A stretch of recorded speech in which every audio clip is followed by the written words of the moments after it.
What's good, Gunners? First, some news today about tonight's show. There won't be a show tonight, mainly because I'm covering everything on the transfer tip. And plus, Danny, congratulations to you. You're a father. He's just had a baby yesterday. So big shout out to one of our 101 members who's now a daddy. So big congratulations to you, my friend. But guys, just some updates today. We're hearing that Danny Ceballos may be staying at Real Madrid because it's down to them. Remember, there's always Arsenal, the player, and Real Madrid involved in these negotiations. And if the team says they want to keep him, as I said yesterday, just like Arteta did with Nketiah, then he's staying. And by all accounts, how would you not want to keep a player who displayed all of those fantastic games that he was in, especially against the big teams, Man City, Liverpool, Chelsea in the final? How would you not want to keep somebody like that in your team when you've just won La Liga?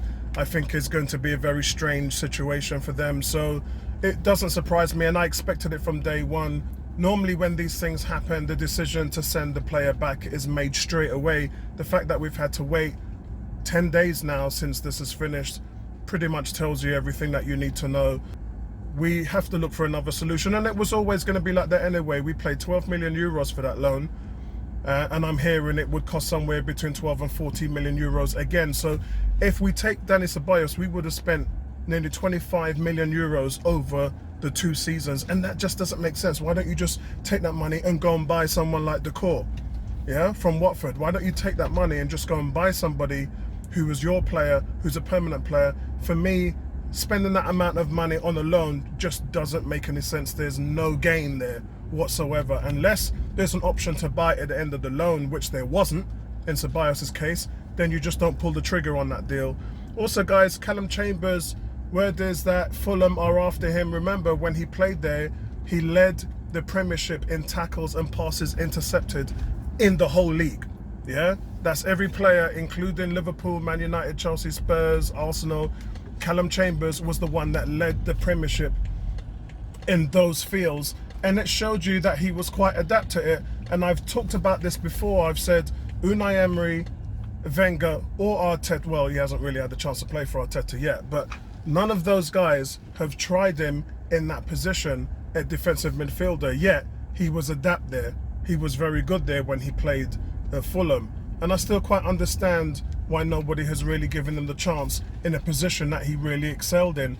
And I still think that you compare him up with somebody like Xhaka, or you compare him up with somebody to ensure that we get the best out of him, because at the moment he's known as a utility player, and I don't think you're getting the best out of him at the moment. So look, it is what it is, and if he decides to move on, that's going to be up to the player really.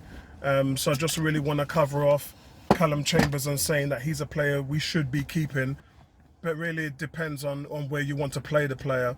Also, Gabriel, Napoli and Manchester United are into the mix with Gabriel, but it has been his preferred choice for him to want to play for Arsenal. He's made that clear to his agent. People are saying that his family's starting to follow Arsenal and things like that. And look, whatever happens, I believe Arsenal's a place that he wants to play at. You can only really make moves like that if you are getting rid of the 9 centre-backs, some of the 9 centre-backs that you already have. We still haven't heard anything about Socrates. We still haven't heard anything about Rob Holding or Mustafi, even though Mustafi's injured. But you just can't afford to, if we bring in another centre-back, that means we'll have 10. Remember, guys, there's a 25-man roster, so it just doesn't make sense that you're spending all of this money in a position that you already are overloaded. And let me use that expression quite clear. Overloaded, guys. We are overloaded, in that centre-back position. So unless you get rid of 2 or 3, I don't think you even look at Gabriel, because as I said yesterday, the problem is in the midfield. Now, speaking of the midfield, still no word on Torreira yet about what he wants to do. And look, Arsenal would be silly to sell him, because if you sell Torreira, then you're down to nothing. You're down to just Xhaka. That's it. And maybe, obviously, we can talk about Willock, but Willock plays further up the field. And then we can talk about other players like Saka, but again, Saka plays further up the field. And I just don't think that you can make a decision on someone like Torreira, because you're so thin at that position. Ceballos is not going to be coming back. But Thomas Partey is the man, and Arsenal is his only team. I heard two more teams came in for him, and he just shut the door on it straight away, saying no. Arsenal's my preferred choice, and he's looking for 200 grand a week. That is what the player is going to cost Arsenal, and that's the going rate for somebody of that caliber. Make no bones about it. But really, this is down to Arsenal. This is down to Arsenal to find the 45 million pounds, the 50 million euros in order for them to pull the trigger. And look, they can keep trying to low blow Atletico all they like, but Atletico have a history. If you look at the likes of all the players they've sold, including Griezmann, they held their ground on it. They're not going to move. They never did in the past, and they're not going to now. And it's that simple. And I think for Arsenal, you just man up, you show intent, you show ambition, and you get the deal done. It's as simple as that. Yeah, you got the deal done last season when it came to Pepe, but the difference is, guys, Pepe, like many other teams, was over 3 years in terms of the payment. Atletico don't play that. With Atletico and most teams in La Liga, they want all the money up front. So for Arsenal, that is 45 million pounds up front, total payoff, done. Yeah, Atletico and the teams over there don't do business any other way.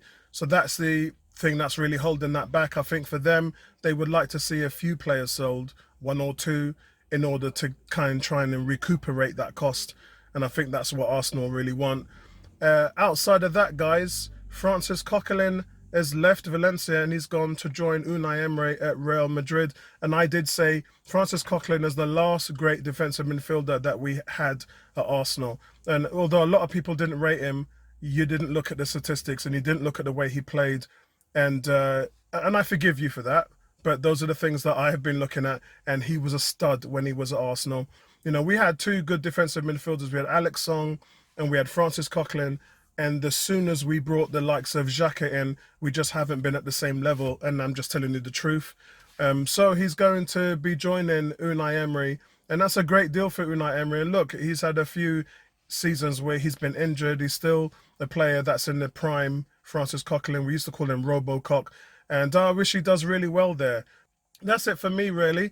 As I said, there's no show tonight.